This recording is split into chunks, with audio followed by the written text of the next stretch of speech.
YouTube থেকে দেখে সর্বপ্রথম হচ্ছে আমার এই মাথায় আইডিয়াটা আসে যে অনেকে দেখি বাসার ছাদে চাষ করতেছে, উঠানে চাষ করতেছে। আপনার যে মনোসিক যে তেলাপিয়া ওইটা আছে, ওইটার পাশাপাশি হাঁস আছে। এখন হাঁসের খাবার দিয়ে হাঁস যে ময়লা মূত্রটা ত্যাগ করে সেটা ওই মাছ খায়। মূলত আমাদের এই বাগানটা হচ্ছে আজ থেকে 2 বছর আগে। তো তখনও ওই যে ইউটিউব দেখে আর কি উদ্যোক্তা হওয়া। যে আমি নড়াইল ভিক্টোরিয়া কলেজের 2য় বর্ষের ছাত্র আর কি, অনার্সের। আমার সাবজেক্ট হচ্ছে রাষ্ট্রবিজ্ঞান। দর্শক আসসালামু আলাইকুম। খবর অভয়নগর ফেসবুক পেজের পক্ষ থেকে স্বাগত জানাচ্ছি তৌহিদ হাসান ওসামা। দর্শক, আমরা নতুন একটি আয়োজন শুরু করেছি। নতুন আয়োজনটি হচ্ছে কৃষি খবর দিয়ে আমরা শুরু করতে যাচ্ছি। আজকে থেকে আমাদের এই আয়োজনটি নিয়মিত অনুষ্ঠিত হবে। আমরা আপনাদের সামনে হাজির করব অভয়নগরের যে সমস্ত কৃষি উদ্যোক্তা আছে তাদেরকে। তারই ধারাবাহিকতায় আজকে আমরা এসেছি যশোরের অভয়নগর উপজেলার শ্রীধরপুর ইউনিয়নের 4 নম্বর ওয়ার্ডের রাঙ্গারহাট দিঘিরপাড় নামক এলাকায়।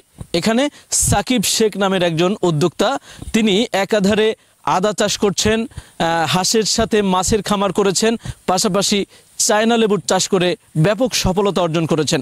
আমাদের পাশে রয়েছেন সাকিব শেখ। আমরা কথা বলবো সাকিব শেখ আপনার সাথে।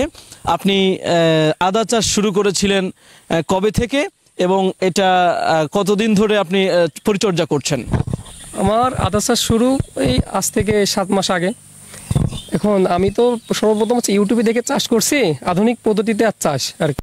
আচ্ছা, আল্লাহর রহমতে মনে হয় সফলের খুব কাছাকাছি আর কি। আচ্ছা, কতগুলো চারা দিয়ে এই আদা চাষ শুরু করেছিলেন? এটা হচ্ছে আপনার এটা তো ওই আদা রোপণ করতে হয়। 105 বস্তা আছে এখানে, প্রতি বস্তায় আছে 50 থেকে 60 গ্রাম হচ্ছে আদা রোপণ করছি আর কি। আচ্ছা, এরপর থেকে পরিচর্যা করে কতদিন অতিবাহিত হয়েছে? এখন ওই রোপণের পর থেকে আছে পরিচর্যা। মনে করেন প্রথমে মাটি প্রস্তুত করতে হয়, করে এগুলো আলাদা কায়দায় ঢেকে রাখতে হয়। সার মনে করেন যে জৈব সার দিয়ে, রাসায়নিক সার দিয়ে ওইটা আলাদা করে ঢেকে রাখতে হয়।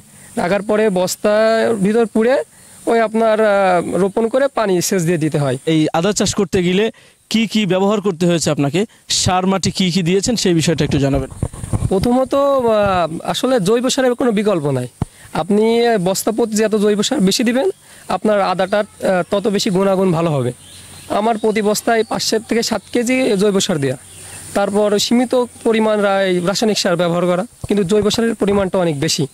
সেই ক্ষেত্রে গাছটা আলহামদুলিল্লাহ খুব সুস্থ সবলই দেখতে পারতেছি। আপনি এই আইডিয়াটা কোথা থেকে পেয়েছেন যে আদা চাষ করতে হবে, আদা চাষ করে সফল হতে হবে? এই আইডিয়াটা প্রথম কোথা থেকে নিয়েছেন? হ্যাঁ, আমি প্রথমত একজন ছাত্র। এখন আমরা তো ইউটিউবে ঘটাঘটি করি, কারণ কৃষি ফ্যামিলিতে আমার জন্ম। এখন কৃষির উপর কিছু করার আগ্রহ থেকে আসলে এটা করা। তো ইউটিউব থেকে দেখে সর্বপ্রথম হচ্ছে আমার এই মাথায় আইডিয়াটা আসে যে অনেকে দেখি বাসার ছাদে চাষ করতেছে, উঠানে চাষ করতেছে। তো আমি ভাবলাম কি উঠানেই চাষ করে দেখি যে আসলে কতটুকু কি দেখি সম্ভব, এটা কি সম্ভব নাকি। এখন সেই উদ্যোগে আর কি আগাইছি। এখন মনে হয় যে আল্লাহর রহমতে এটা সম্ভব। আচ্ছা, আপনি এই যে আদা চাষ করছেন, পরিচর্যা করে বেশ বড় করেছেন, এটার যে বাজারজাত করার যে প্রক্রিয়া সেটা কিভাবে এবং বাজারজাত কতদিনের মধ্যে করতে পারবেন? এটা হচ্ছে আপনার একটু লং প্রসেসিং এর আছে একটা বিষয়। এটা আদা সম্ভবত মনে করেন 1 বছরও রাখা লাগে অনেক সময়। সেই ক্ষেত্রে আছে বাজারটা যখনই আদাটা উঠবে তখন কিন্তু বাজার চাহিদাটা অত ভালো থাকবে না।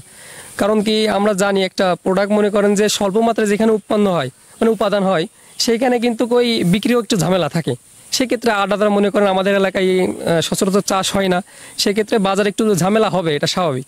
কিন্তু এটা যদি আমি মনে করেন যে আধুনিকরণের মাধ্যমে যদি সংরক্ষণ করে কুরবানি ঈদের আগে বিক্রি করতে পারি, তখন ইনশাল্লাহ আমার ভালো একটা বেনিফিট থাকবে। আচ্ছা, এই যে আদা চাষ করছেন এটা তো অল্প পরিসরে, এখন ভবিষ্যতে বৃহৎ পরিসরে আদা চাষ করার কোনো ইচ্ছা আছে কিনা? জি জি, অবশ্যই আছে। কারণ আমি তো স্বল্প মাত্রায় চাষ করে দেখছি যে আসলে এটা কেমন। পরীক্ষামূলক? হ্যাঁ, পরীক্ষামূলক। এখন মনে হচ্ছে যে এটা আসলে আমি সাকসেস। আমি 100 বস্তা করছি, আমি ভবিষ্যতে 2000 বস্তা করব, সেরকম একটা আকাঙ্ক্ষা আমার আছে। হ্যাঁ, পরিকল্পনা আছে। যদি আপনার দেখা দেখি অন্য কেউ আদা চাষ করতে আগ্রহী হয়, তাদের জন্য কি পরামর্শ আছে? অবশ্যই বলবো এটা একটা ভালো কাজ। কারণ এইটা আপনার কোনো পরিচর্যা নাই, আপনার বাড়ি উঠানে কিংবা বাসার ছাদে অল্প মাত্রায় মনে করেন যে এই বাস্তায় যে কোনো জায়গায় আপনি চাষ করতে পারবেন, এটার কোনো সমস্যা নাই। আর এটাতে খরচ আমারই বেশি না। সেই ক্ষেত্রে যদি এই দিকে বাড়ির কাজের পাশাপাশি যদি এই দিকে সামান্য একটু সময় দেন, তাহলে আমার মনে হয় এই 100 বস্তা আটা থেকে আপনার 50,000 টাকা ইনকাম করা কোনো বিষয় না 1 বছরে। আচ্ছা, যদি আমরা নতুন যদি কোনো দর্শক আদা চাষে উৎসাহিত হয় তাহলে সে বীজটা রোপণ করবে কিভাবে, সেই প্রসেসটা একটু যদি জানাতেন। প্রথমত হচ্ছে আপনার মাটি প্রস্তুত সব থেকে হচ্ছে একটা বড় বিশেষ প্রধান উপাদান আর কি। এটা মাটিতে আপনার জৈব সার মিশায়ে, রাসায়নিক সার মিশায়ে এবং মাটি মানে শোধন যেটা বলে ওটা মিশায়ে পলিথিন দিয়ে ঢেকে রাখতে হবে 1 মাস। রাখার পরে বস্তা দিয়ে প্রতি বস্তায় আপনার 8 থেকে 10 কেজি আছে মাটি আর জৈব সার 5 থেকে 7 কেজি জৈব সার, এটা দিয়ে মিক্সার করে প্রস্তুত করে রাখতে হবে। রাখার 15 দিন পর হচ্ছে ওই আদা রোপণ করতে হবে, আদার যে বীজ। আর অবশ্যই এটা মাথায় রাখতে হবে প্রতি বস্তায় 50 থেকে 60 গ্রাম আদা দিতে হবে, তার কম দিলে কিন্তু ভালো আপনার বেনিফিট পাওয়া যাবে না। সেই ক্ষেত্রে এভাবে যদি রোপণ করে কেউ, এরকম কিছু ধাপ আছে ইউটিউবেও, মনে করেন যে এখন তো আধুনিক যুগ, ইউটিউবে সব পাওয়া যাবে। হ্যাঁ, এটা একটু দেখে যদি সে অনুসারে যদি কাজ করে অবশ্যই আমার মতে সাকসেস হবে। আচ্ছা, আমরা জানি যে আপনি শুধু আদাই না, বাড়ির উঠানে আদা চাষের পাশাপাশি দর্শক তিনি আরও 2টি চাষ করছেন। একটি হচ্ছে মাছের খামার করেছেন, পাশাপাশি হাঁসের খামার রয়েছে। আরও একটা চাষ করছেন তিনি, সেটি হচ্ছে চায়না লেবুর চাষ, ঠিক তো? জি জি, আমার যে লেবু বাগান আছে 3 বিঘা, চায়না 3 যেটা বলে। আচ্ছা, হাঁস এবং মাছ কিভাবে চাষ করছেন? হাঁস আমার হচ্ছে, মাছ আছে আপনার ওই আপনার যে মনোসিক যে তেলাপিয়া ওইটা আছে, ওইটার পাশাপাশি হাঁস আছে। এখন হাঁসের খাবার দিয়ে হাঁস যে ময়লা মূত্রটা ত্যাগ করে সেটা ওই মাছ খায়, একসাথে মিশ্র চাষ আর কি যেটা বলে। এতে করে আপনি কেমন বেনিফিট পাচ্ছেন, কেমন সাড়া পাচ্ছেন?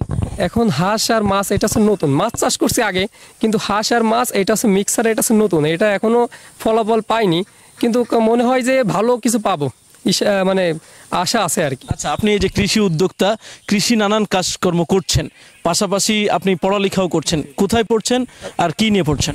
জি, আমি নড়াইল ভিক্টোরিয়া কলেজের 2য় বর্ষের ছাত্র আর কি, অনার্সের।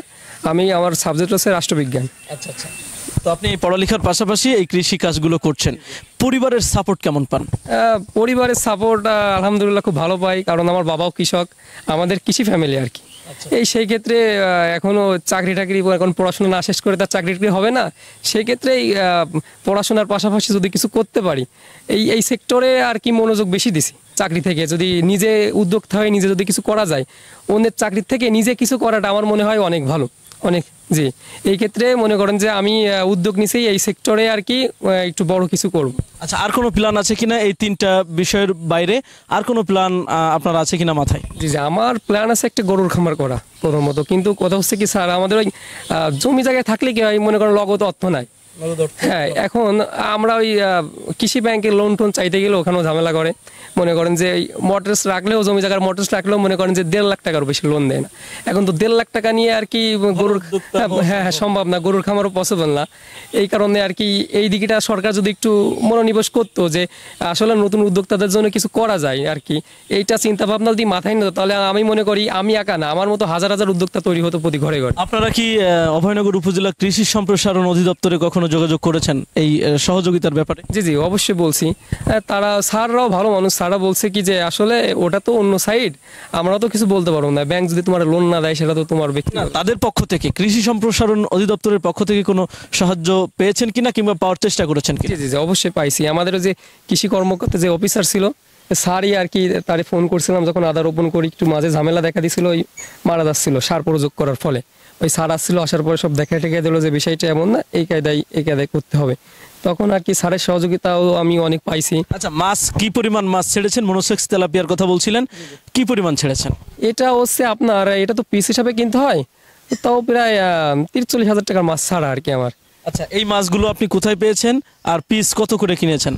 এই মাছগুলো হচ্ছে আপনার ওই আমাদের হচ্ছে এক বড় ভাই, সিনিয়র ভাই আছে, মাছের ডিলারি করে। হ্যাঁ, ভাই আর কি, ভাই সহযোগিতায় ওই প্রতি পিস হচ্ছে আপনার 2.5 টাকা করে পড়ছে আর কি। আমার মনে হচ্ছে ছোট বাচ্চা ওইটা আর কি আনি, এই আপনার 7-8 মাস হয়েছে ছাড়ছি। এটা যখন বিক্রি করবেন বড় ধরনের একটা অ্যামাউন্ট পাবেন, প্রত্যাশা কেমন?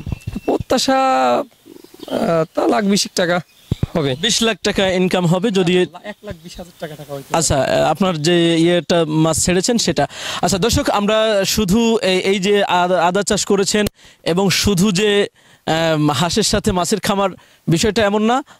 আমাদের সাথে যিনি আছেন সাকিব শেখ, তার মানে সাথে তিনি কৃষি উদ্যোক্তা হিসেবে চায়না লেবুর চাষও করছেন। আমরা এখন চায়না লেবুর চাষ করেছেন যেখানে, সেই জায়গায় যাব এবং আমরা সেটাও আপনাদেরকে ঘুরে ঘুরে দেখানোর চেষ্টা করব। চলেন।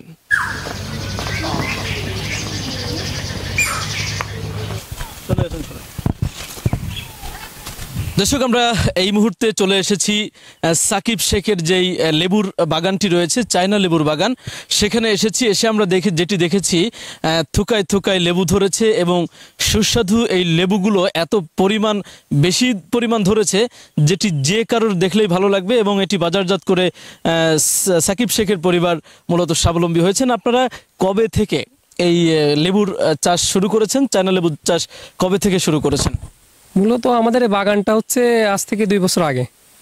তো তখনও ওই যে ইউটিউব দেখে আর কি উদ্যোক্তা হওয়া। সর্বপ্রথম হচ্ছে আপনার ওই জীবননগর, যেটা বলে আমরা চিনি জীবননগর বলে, মেহেরপুর থানা, ওখান থেকে আজকে এই চারাগুলো সংগ্রহ করা।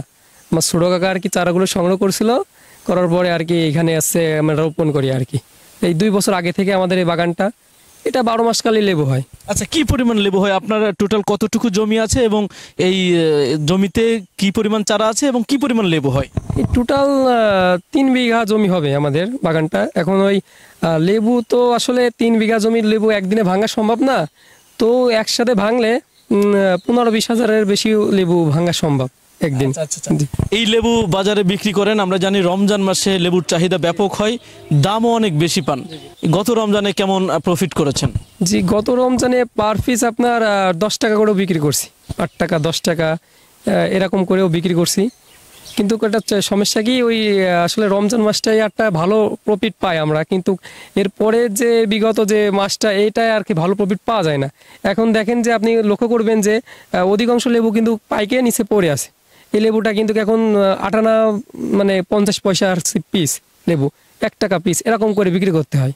অথচ আমরা বাজার থেকে তো পাইকারি মানে খুচরা যে দামে কিনি 4-5 টাকা করেও এই লেবুগুলো, এর চেয়ে অনেক সাইজের ছোট লেবু আমরা 5 টাকা করে কিনছি। তাহলে আসলে এখানে কারসাজিটা কারা করছে? আপনারা যারা মানে একেবারে প্রান্তিক পর্যায়ের কৃষিকাজ মানে কৃষক, তারা তো আসলে 8 আনা 1 টাকায় বিক্রি করছেন, আমরা এখানে এসে যেটা বুঝলাম। কিন্তু বাজারে বিক্রি হচ্ছে আবার 5 টাকা করে।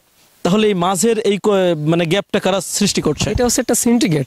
আপনার আমাদের এই যে রাঙ্গারহাট বাজারের যারা এই যে ব্যবসায়িকরা, যারা হচ্ছে আপনার ব্যাপারী বলে এক কথায় আমরা বাংলা ভাষায় যেটাকে চিনি, এরা কি করবে, আমরা যখন লেবুটা ভেঙে বাজারে নিয়ে যাব, তখন হচ্ছে মনে করেন যে 8 আনা দাম বলবে, 1 টাকা দাম বলবে, বিক্রি করে না দরকার নাই। আর আমাদের তো ওই বাজার ছাড়া বিক্রি করার কোনো মাধ্যম নাই। এখন ওদের কথা অনুযায়ী আমাদের সেই টাকায় বিক্রি করতে হয়, কিন্তু যে এর থেকে তো ভালো প্রফিট পাবো সেরকম আসলে ব্যবস্থা ওটা নেয়, সেই ক্ষেত্রে একটু ভোগান্তির শিকার হতে হয়। তার মানে আপনারা কৃষি যারা উৎপাদন করছেন লেবু, তারা কিন্তু সেই সুবিধাটা ভোগ করছেন না যেটা মধ্যস্বত্বভোগীরা ভোগ করছে। আসলে এই সিন্ডিকেট আসলে আমাদের দেশের সব জায়গাতেই রয়েছে, রন্ধ্রে রন্ধ্রে। যদি কৃষক এই লেবুর সঠিক মূল্য পেত, তাহলে উৎপাদন আরও নিশ্চয়ই বৃদ্ধি পেত, আপনাদের আগ্রহ বাড়তো নাকি? জি, অবশ্যই এটা, কারণ আমরা যখন বেশি দামে বিক্রি করতে পারবো, আমরা এরকম আরও 2-3টা বাগান করতে পারতাম। কিন্তু এখন এরকম একটা পরিবেশ, বাগানে প্রফিট হচ্ছে কিন্তু আহামরি আশাবাদী প্রফিটটা পাচ্ছি না আমরা। এই দ্বিতীয় মধ্যভোগী যে যারা মধ্যস্বত্বভোগী যারা থাকে, এরা হচ্ছে একটা সিন্ডিকেট করে মনে করেন যে অধিক মুনাফা এরা হাতিয়ে নেয়। তাহলে আপনারা আজকে দেখছিলাম আপনারা লেবু ভাঙছেন, এটা পিস কত করে বিক্রি করছেন? এটা পিস ওই যে 200 লেবু ভাঙছি, অর্ডার আসছে 200 লেবুতে হয়তো 100 টাকা দিবে, কিন্তু 150 টাকা দিবে, এর বেশি না। এর বেশি? জি। আচ্ছা দর্শক, আমরা এতক্ষণ ধরে সাকিব শেখের সাথে কথা বলছিলাম। আমরা এখানে যেখানে দাঁড়িয়ে আছি, এটি হচ্ছে একটি টং বানানো হয়েছে, এই পাশেই রয়েছে লেবুর ক্ষেত। তো এখানে বসে আপনারা তো কি করেন? এখানে বসে কি করেন? এখানে বসে মূলত অবসর সময় যেটা সেটা কাটাই। পড়ে আমাদের এই যে লেবুগুলো একটু চুরি করে নিয়ে যাই, তো অনেকে খায়, তারপর হচ্ছে এই টুকটাক চকি দিই আশেপাশে। অবসর সময় যে বন্ধু বান্ধবরা আসে বাইরে থেকে, অবসর সময় একটু আড্ডা মোড্ডা দিই।